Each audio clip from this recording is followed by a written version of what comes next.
I got a special episode for you today. Hi, it's Heike.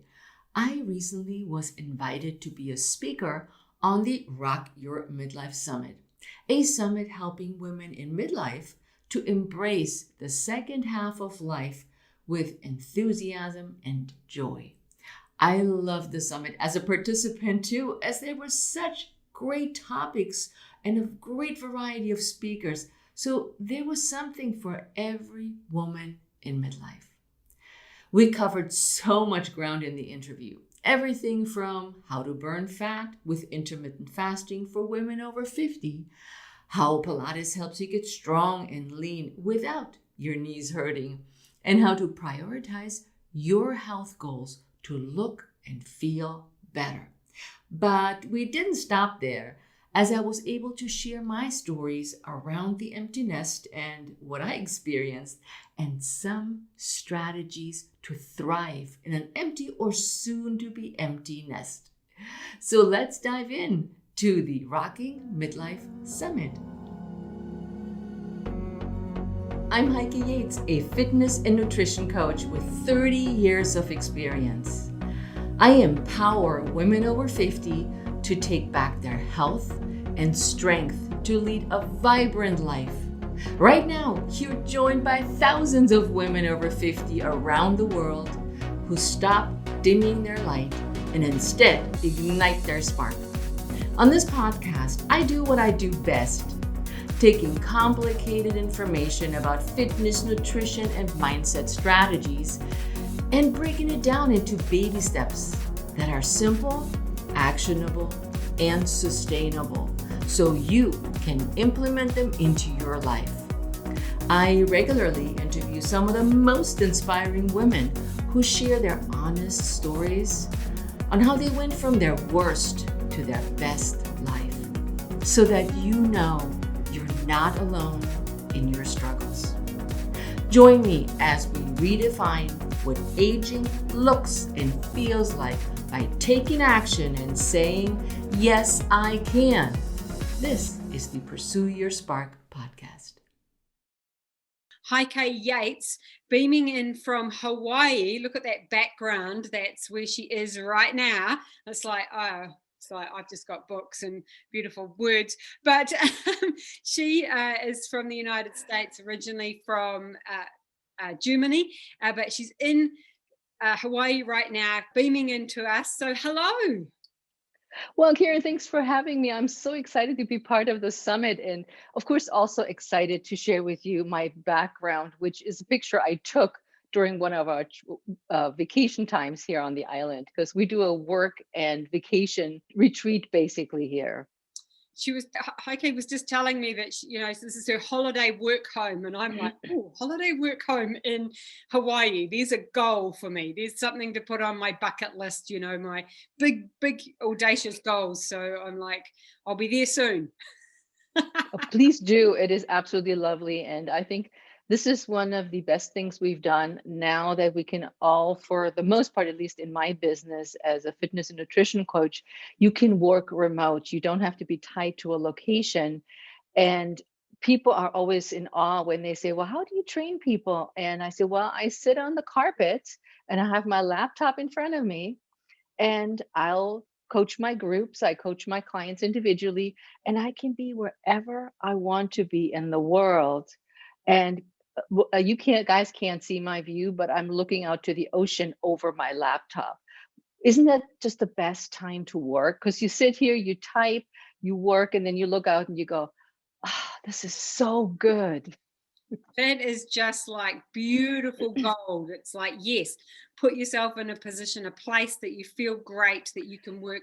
And I love that you can be able to do this fitness and nutrition and everything else from home, that you're not having to run around after clients, go to a gym, and also that clients can do that too, that we can actually just be at home and work with you. So before we get into all of that, though, I have a starter question. And we've been asking all our wonderful speakers this question. And so if you had an anthem, a theme song for your life, what might that be? All right. I'm an athlete, so I have many theme songs.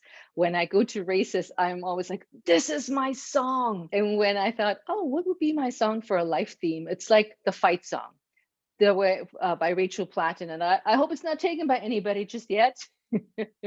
But when you think about when she sings about this is my fight song, this is my I fight for my life song, it means that not so much from a healthy perspective or from a being sick perspective, but from a perspective of, take what you want. You make your life what you want it to be, not what norms tell you it should be, or somebody else. Like you said, you don't have to run to a gym and do workouts with clients.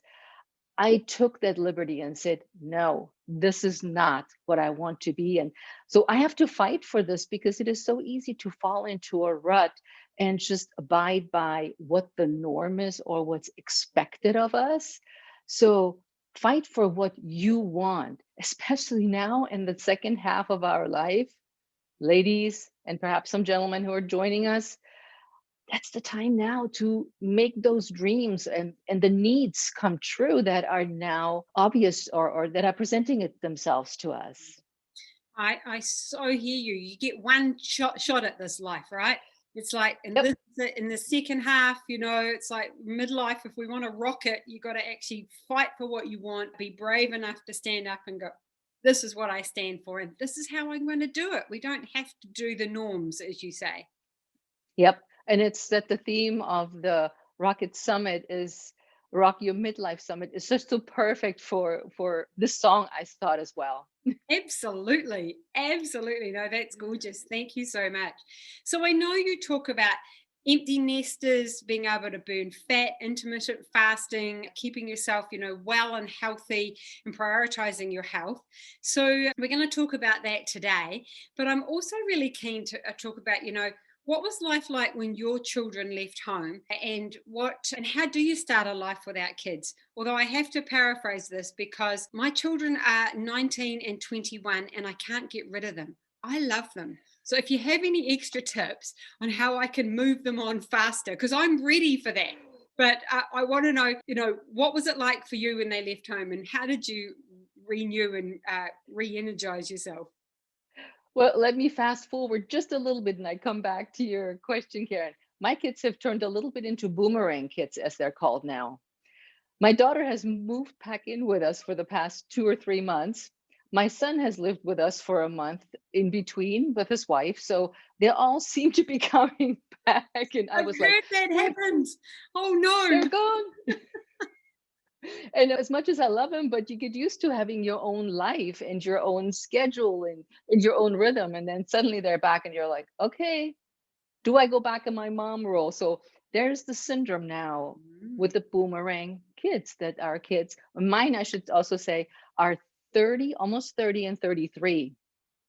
And so what happened when they left home? I was divorced at that point. So I was a single mom raising mostly myself, the kids. And my oldest one went to college not too far away from home. And I had already at this point established my own interests as a single mom. I love to go dancing, so I danced salsa and I established my new business in the fitness industry when they were 4 and 7. And so I had created my own little niche of what my life was like, and we all fitted in together. So I had my own interests. And when my oldest one left, I thought about this question and I say, well, always going, oh, yeah, this was fine. But when I really think about it, I'm really honest. He moved out, and my ex husband and I, we dropped him off at college. And I basically gave him his stuff, looked at the room, and I said, okay, see you later. I just left. And I was like, okay, this is great. He's moved on. And I put up a barrier, I think, of this is great. He moved out. I won't miss him. Now, I hope you guys get to smirk at least about this. Lo and behold, every weekend, Jesse, my son, showed up at home. And I Like said, with the washing. yes, Oh no. mom, I need to do laundry. I said, don't you have a washer at school? Yeah, but we need quarters and I never have quarters. Okay. Then he showed up again. I was like, don't you think you want to stay finally at school? And so his coming back doing the laundry gave us both time to separate and to get used to that eventually he actually did the laundry at school and stayed at school. And we were able to to create that balance that we both needed of that he's continuing starting his own new adult life and I have only one child at home. And it made it a lot easier because he said, Mom, I was so homesick. I Mm. was like, that's why you showed up every freaking weekend. And he says, yeah, I just want to be in my room and play Nintendo. And, you have always good food and it was not far. And so we separated, we moved apart and he lived his life. So then I got to visit him. And like I said, he was 45 minutes away. But then when number two went to college, she went to a college that was 4 or 5 hours away from home. Same drill. We drove there, dropped her off. I'm like, ciao, I'm out of here. She's like, I got this, Mom. And she had the hardest time to fit into the school. She was under depression. So she was trying to make it work, which made me worry that she couldn't find any friends. She couldn't sleep. She was so stressed out. So that I wanted her to come home and just get a break. And I said, we need to figure out where you can go after a year. And so she sucked it up for a year to go to school. And I really felt so badly for her because I couldn't live this life for her. And she needed to make a choice and choose for her what she would do next and how much could she endure in that school. And so she did about a year, not about it. She finished 1 year. She was very like, I can do a year. And then she came back home. There they were, lived with me for a year, got her grades back up because her grades really suffered during that year of really depressed college.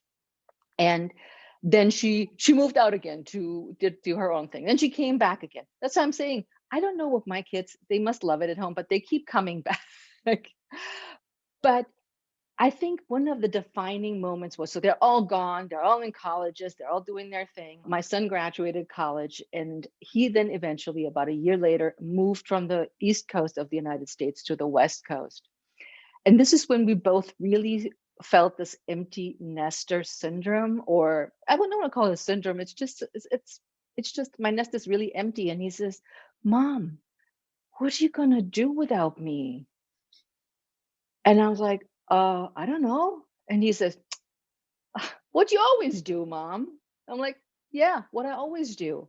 I do my thing and you do your thing. But it was a really more a defining moment at that point that he left me behind on the East Coast and he moved on.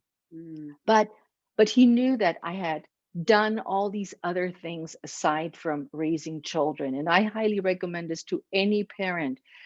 You have to carve out your interest niche.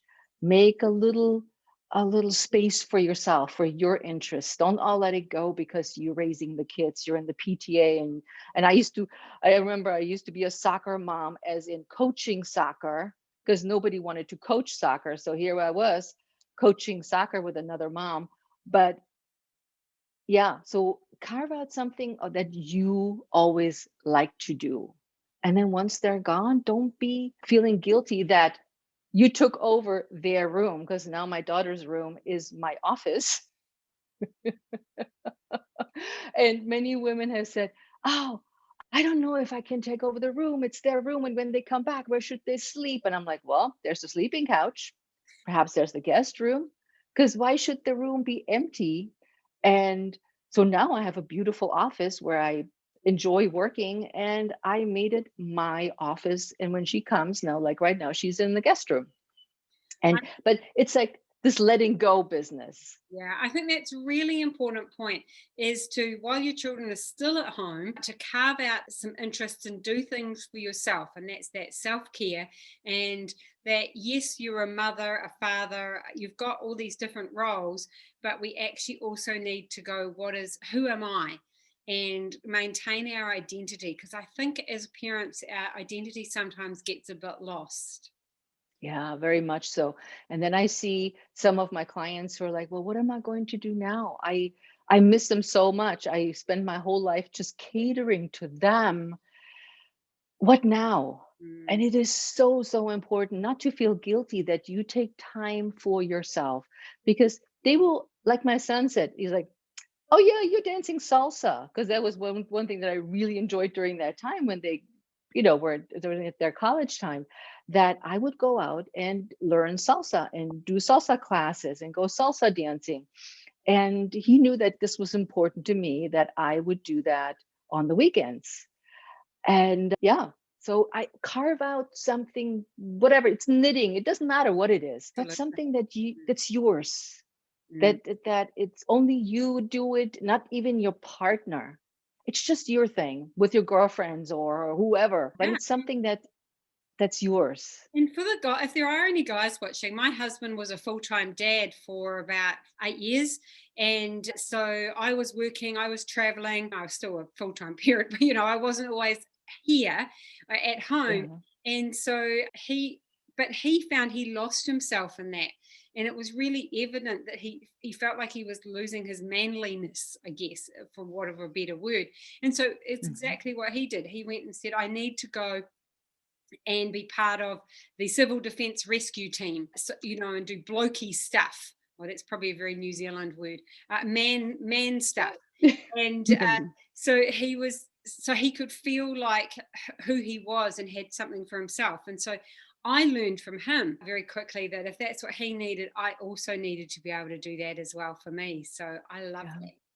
Yeah. Yep. So, so important. And I found that my kids appreciated that time because I would come back a happier person, because I love to dance salsa and I met all these wonderful people in the salsa meetup group, and they all became my friends, and I would have stories to tell, and told them about the new moves, which they couldn't care less about my new moves that I learned in salsa. But it made me just happier, more fulfilled, and not resentful of being a mom stuck at home, which is also what I see, that women feel resentful that they were not able to do things for themselves, self-care. Yeah. So carve out that niche and recognize it, that it's okay to do that. And the kids will love it. They probably roll their eyes and go like, whoa, that's what she's doing now? I But think that's okay. it's great role modeling, right? Because that's what you want for your children.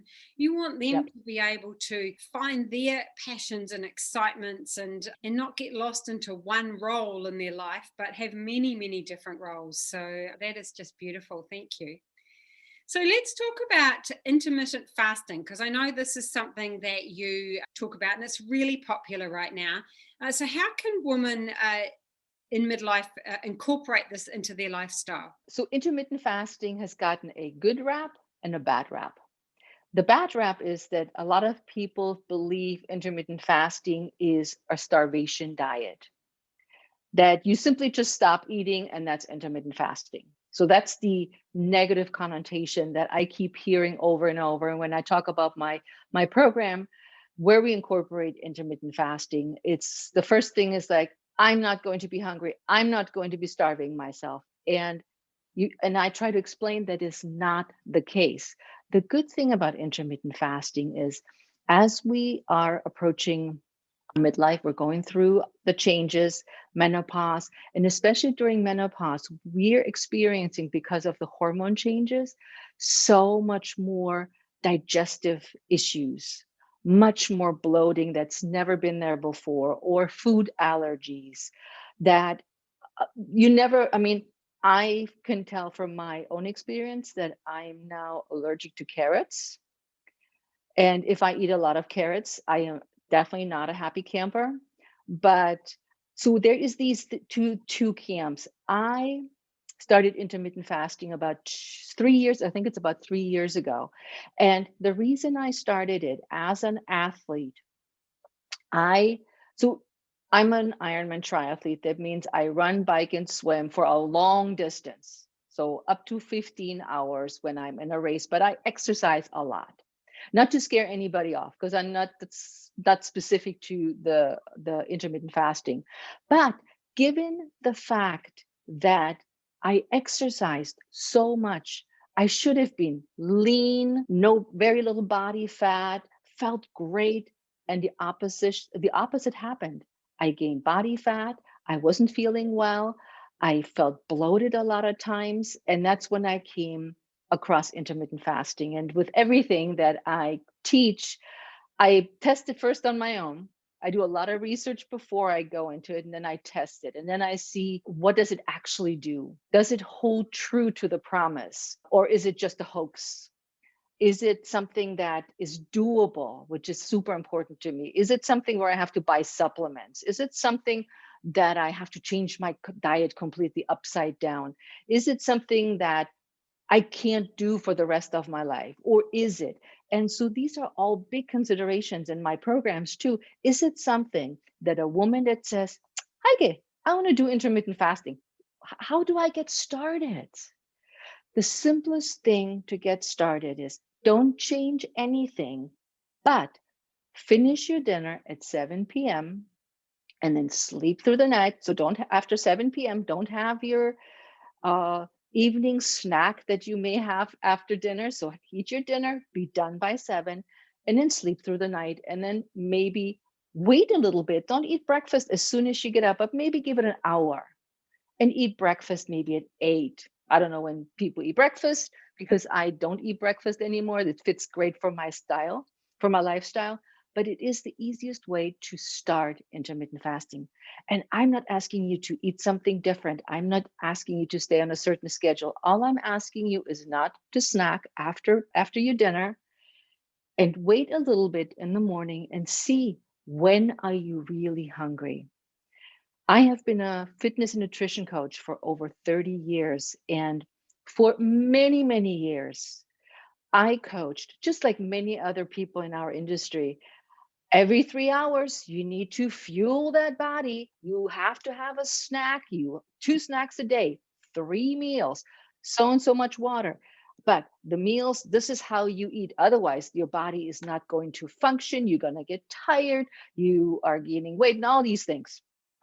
And through intermittent fasting, I actually learned that this is not the case, that we can wait a little bit longer to eat, experience a little bit of that hunger. And you say, oh, actually, I was never hungry at 8, but I always eat breakfast at 8 because that's when I always eat breakfast.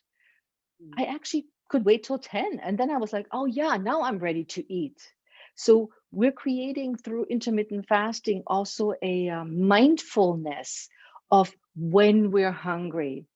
And when we're looking at the population, food is at an abundance for many of us, although there's a lot of people starving, which is a whole different topic. But when I look here in Hawaii, the portion sizes are ridiculous. Mm-hmm. Their portion sizes are literally for 2 or 3 people. There's I look at this and I'm going, this is all mine? And they're like, yeah, this is great. So immense portion sizes.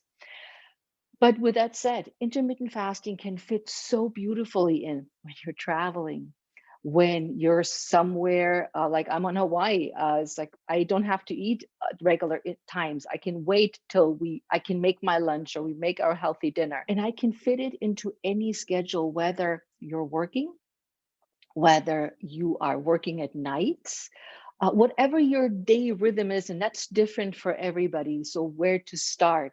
But the easiest is just sleep it through. Listen to your circadian rhythm. That will also teach you when you're hungry, and you will not starve. That's the good news. I'm not saying you can't eat this, don't eat that. It's simply just don't eat for a while. I've been doing that for about 2 years. So I finish my evening meal at 7, and then nothing else. And it's around about 8 or even 9 o'clock in the morning when I have my breakfast. And yes, I start feeling at about 8:30-ish. I'm like, oh, I'm starting to feel hungry. And sometimes it's a challenge if I've got an early morning airplane flight, or I have to be somewhere, but I take my breakfast with me and have it before the meeting or have it before the presentation, and it's made a huge difference in my life. And also, as you say, I've been able to recognize when I am hungry, because I just used to eat. In fact, I used to eat all the time, and now and I have my 3 meals a day, and that's it. But I think you probably agree, Heike, that there's not one size fits all, because some people are going to need to eat earlier, some people can wait till later. Yeah. And some of my friends who practice intermittent fasting, they actually have their 3 meals, but they eat dinner at 4. That's when they eat their dinner. And that works for their rhythm. Some people have a longer time, like my fasting window. I fast from 7 p.m. till the next day, 12 o'clock or 1 o'clock the next day. And that works well for me, because then I'm busy, I'm working out before I eat. So I'm working out in a fasted state, which is another awesome experience, because it helps you burn more fat and boost your metabolism to exercise before you fuel the body again with more glycogen. But other people do better on a shorter window or a longer window. And we're not talking about full day fasts. And that's something that I want to clarify too, because people say, oh, you're not eating all day. No. If you are a beginner faster, want to try it out, this is definitely not something I would say you should try. And I always compare this with, if you've gotten a colonoscopy, which we all should at this age bracket at some point, at least in the United States, you're not eating for a whole day.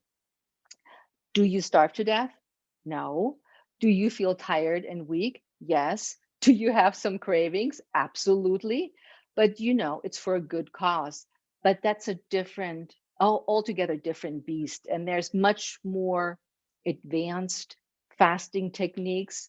And that is something that we're not talking. We're talking about intermittent fasting, that you decide on fasting hours and feasting or eating hours that work with your lifestyle.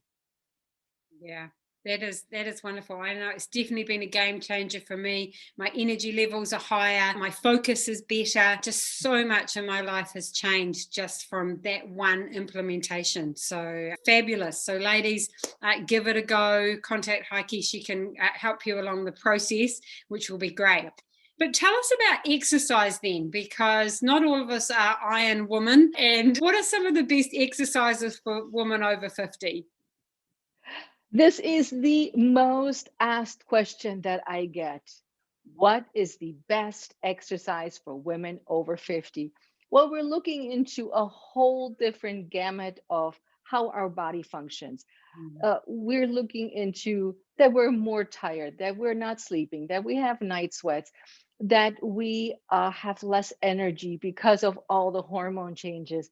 But we're also talking about achy joints and knees because of the hormone changes and the aging process. I mean, my knees hurt at times too, but I know what I need to do for my nutrition, from a point of nutrition, to help my body recover and be smart about the exercises. So ladies, the best, absolutely top best exercise you can do for a woman over 50 is do what you love doing. Yes. And that includes walking. I am a huge fan of Pilates, and I've been teaching Pilates for over 20 years. But if you prefer yoga, do yoga. If you prefer water aerobics, I just did a session the other day in the pool by myself. And do what you love doing, and do it. Don't put yourself down saying, oh, I just walk. This walking is great. You're outside, you get some sunshine, you get to see other people, you get fresh air.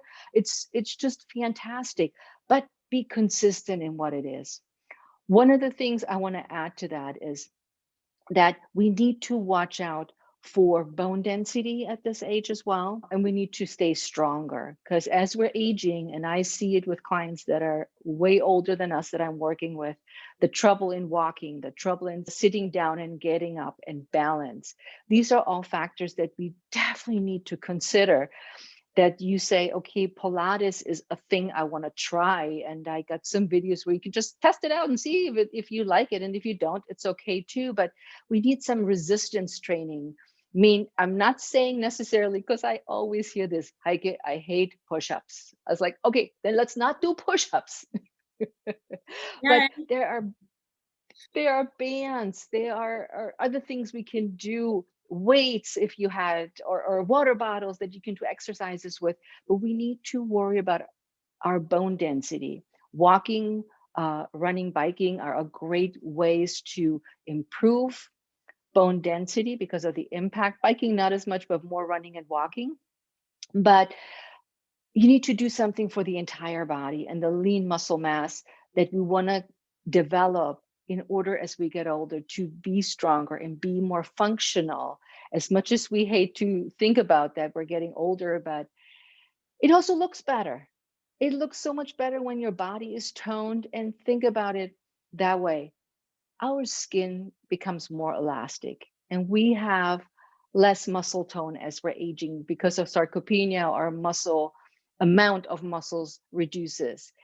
And we're pushing a rock up the hill, but it's worthwhile because you want to be strong. You want to be able to pick up things or grandkids or move furniture around or schlep your suitcase. And this, I always think of the woman that's in the aisle in the airplane and she has a carry-on and she's struggling getting this thing overhead. And then the guys are all gentlemen, of course, and they put it back up. And I'm thinking, you would really benefit from some strength training.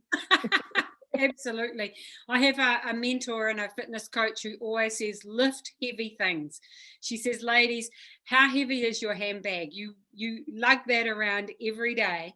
And she says, don't let the guys pick up the heavy things for you.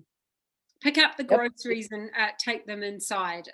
Walk them up the stairs if you've got stairs. But she says, do the heavy lifting because that really does help. So I totally agree. Yep. And it packages all together, because when we think of the best exercise, yes, we do love one thing, but think, does it incorporate everything that you need? Like balance. Like you said, you have a coach. Balance is something that I have seen decrease in the population much younger than us. In their 20s and 30s, I see people that can't stand on one leg. And for extended period of time. So you're thinking about balance, that helps. Good balance helps us prevent falls, bone breakage, hip issues. So there's a whole package to think about, but I don't want to scare you away. Stick with what you love doing and explore. And maybe this year would be a good year where you say, oh, I always wanted to do that trampoline class, just to make something up. Try it out. You may love it. You don't know. I just love that you choose what you like. You're not saying you have to do this and you have to do that. Choose what you love, because I see so many people out exercising with a big frown on their face and it's like, I'm doing this for my mental health or my well, and they're not enjoying it. And it's like I go out there with a big smile on my face and people must think I'm strange, but I do what I love as well. So that is just beautiful advice, because if you love it, then you're going to have so much more benefit. Yep. And if you are not an exerciser, anybody who's listening to this, if you're not an exerciser and you'd rather sit on a couch and read, I can't make you exercise. But why don't you get off the couch just a little bit more? I can't motivate you to go to a class or do some form of exercise. I get it. But just get off the couch more often. And you'll feel better, you'll breathe better, your posture will get better. And nobody expects you to become an Iron Woman or join an exercise class if that is not your thing. But please get off the couch. Yeah, just do something for a little bit of time, that you love. I love that. Yep. So what about embracing this aging process in a positive way? Because many of us are like, oh, I'm getting more wrinkles and the whole menopause and this, and there's so much negativity about getting older. So what are some of your suggestions about how we can be more positive? Just don't listen to them. Bottom line, we live in a society that does not appreciate old age. If we were in a different society, in an Asian society, people would appreciate our wisdom, our smartness, our knowledge, but we're not. So with that said, ignore what they're saying. And when you look in the mirror, don't look at the negative things in your body, because we all get wrinkles. Love the wrinkles. Some have more than others, but oh well. I mean, you can always fix them. Not that I'm encouraging you to get things fixed, but happiness comes from the inside. Who are you here in your heart, in your feeling? How do you feel about yourself? If you feel confident, happy, self-assured, and you want to take on the world, do you think you care about some flabby skin? I bet you not. You'd be happier to say, this was like you said, Karen, this is a great day. I'm out here, I'm smiling, I'm going for my hike. World is amazing. Don't let others drag you down. Don't let the social media images, and I keep fighting this every day, where all the toned bodies and the lean bodies and the, oh, look at me, I'm 60, I'm rocking my abs and I have no flabby skin, and my eyes don't have, I mean, if you guys see me today, I didn't bring any makeup.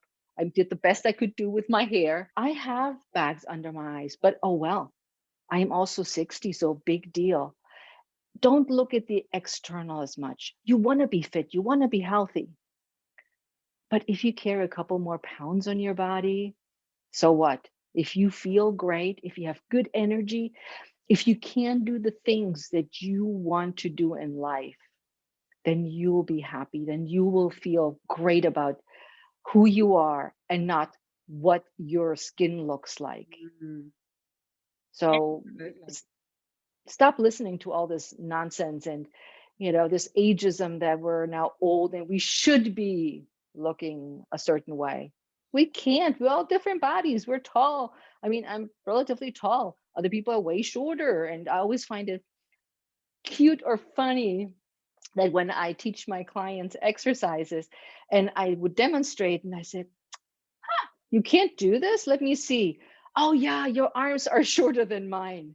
Oh, right. Yeah, that's why this doesn't work. So we're all different. Absolutely. I read a quote the other day that said, maturity is when you are comfortable and love the negative things about yourself, or have compassion about the negative things about yourself. And I thought that is so true.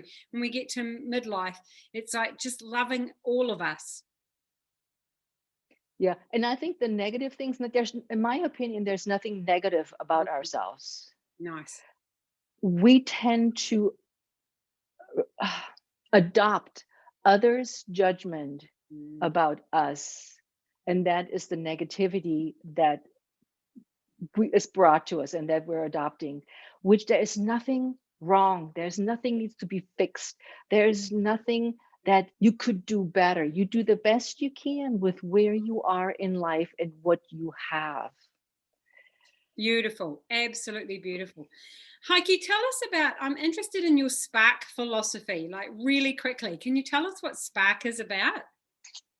It's just live out loud. No, this is the short version. Yeah. The Spark method is a 5-step method that goes for all my programs that I'm teaching. So I'm using that as a foundation. And basically each letter stands for something. And the S stands for scan. And in short, it's like your why. It's basically, what are your goals? Why you're doing something. When people come to me and say, oh, just recently I got an email that said, hi, I'm 53. I want to lose weight. What can you do for me? What can you do? And I wrote back, here's a questionnaire. Would you please fill it out so I actually know who you are? And I never heard back. So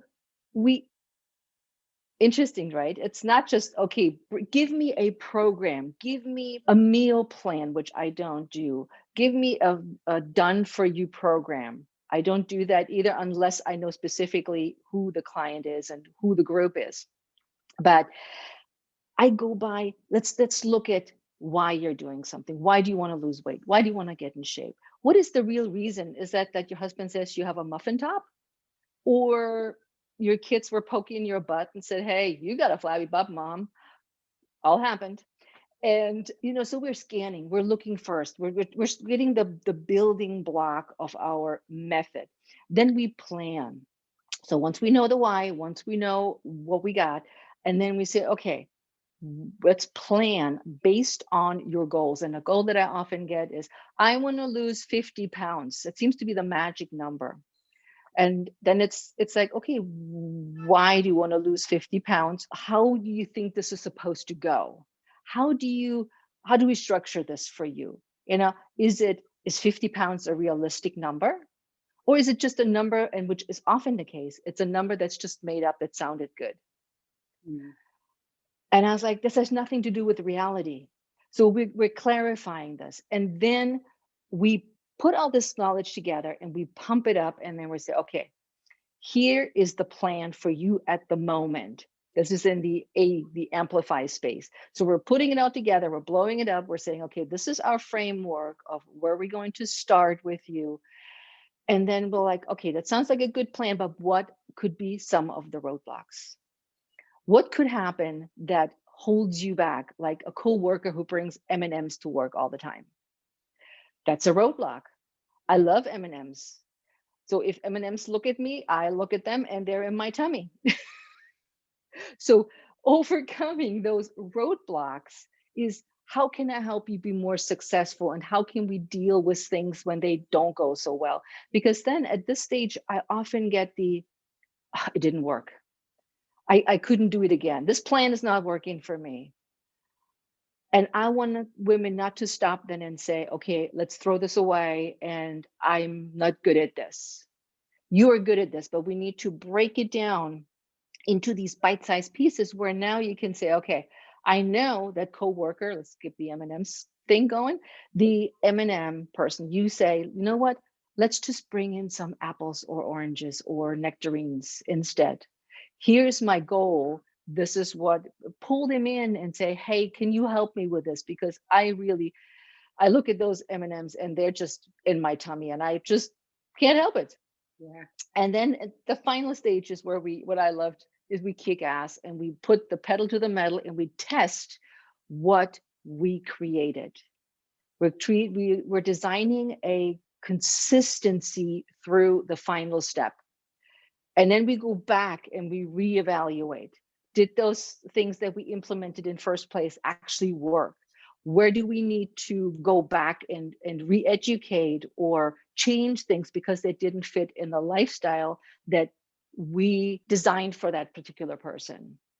And so the Spark method, I found, is very helpful through all my programs. When I say, here, this is how we start. Let's do some mind work. Let's put some plan together that's for you. And that's the Spark method. That's awesome. I love that. So to scan, to plan, to amplify, to get rid of the roadblocks, and to kick ass. Kick booty. Did you say kick butt? I don't know. Kick whatever. So it's like kicking gear. Kick it into gear. Fantastic. So that's a wonderful formula. Heike, as we begin to finish up, are there any final quick tips you want to share with our midlifers who are watching? Oh, there's so many things I want to share, but the most important thing is stay positive, stay the course, stay consistent. Don't let others bring you down. Surround yourself with a positive community. If you have somebody who's a naysayer for your health and fitness goals, get away from them as far as possible, and trust that you have enough. You don't need more than you have. You don't need extra this and that and the other. It's already here. All you need to do is unlock that confidence and go for it. Beautiful. We have a final question that we've asked everyone, and that is, what are you reading? What are you listening to? What is, maybe you're watching something that's really inspiring you right now? I'm on vacation, so I'm looking at the ocean. That's really inspiring me. But I thought about that question, and I'm listening to books. So I do audiobooks because I can fold my laundry and I do dishes and all this. And one of the books that really inspired me is called Before We Were Yours by Lisa Wingate. And it's based on a true story of children that were stolen from poor people's homes and put into a foster home. And they tell a story of a little girl and her siblings, of how they were basically stolen and were forced to go to other families, and they knew they still had families, and they're like, they don't want you. And how they persevered and how they helped each other and connected in the end and found their parents and saw what had happened, but how they persevered through these tough times, and with a good happy ending, in a sense that the siblings found each other, at least the ones that were alive. But to be stolen from somebody that you love because you're poor, and then basically sold off in from a home, it's such a good book. I highly recommend it. It may make you cry, but it's because it is a true story, and that story happened. I'm not sure what the somewhere in the US, what county it was in the 1950s. That was a big practice that blonde girls and boys were found to be adopted by those new parents, and that's why it was before we were yours. Who were we then, and who did we go back to learning about ourselves? It's just a wonderful, wonderful, inspiring story. I'll be putting that on my to read list. And unfortunately, that story is actually echoed in countries all around the world. In Australia, they call them the stolen generation, and in New Zealand, we have our own stories very similar. So, but wonderful to be able to connect with people who have been through that horrific process but then found themselves again. So I'm keen to add that to my reading list. Thank you so much for your time, your energy, your simple wisdom. You know, I was coming into this interview going, you know, is she going to tell us we have to do this and this and this and this? And it's like I feel so free. It's like there are no rules. You don't have to do anything. Do what you love. You know, make it simple, make it work for your lifestyle. So those are just gold. So thank you so much. You're most welcome, Karen, and thank you so much for having me. And this is what I love. I love simplicity, actionable steps that are not scary. Mm. Oh, and I forgot to say that you've got your 5 for 50. What is it? The 5 for 50 Kickstarter for women that want to start out with their nutrition and their fitness goals and really don't know where to start. It's a simple, quick read with actionable steps of where you can start. We do not talk about intermittent fasting in that, because if you're just starting out learning to perhaps add exercise or trying to figure out, we don't need to add more to the plate, but simple, quick steps that you can start today. So it's not something where you have to go out and buy groceries or buy a gadget or anything like this. So it's called the 5 for 50 Kickstarter. And you can get it on my website or at heikeyates.com, or I don't know where you guys put the link. Well, as we finish up this interview and go to the Facebook page, we'll have all the links there. We'll have all the information. You can start talking about your stories. Where are you? What exercise are you loving? Are you trying the intermittent fasting, and how's it working for you? You can ask questions and just share in that amazing community that we've been building over the last few weeks, and particularly the last few days. So thank you so much, Heike, one more time. And everybody else, go out and rock your midlife.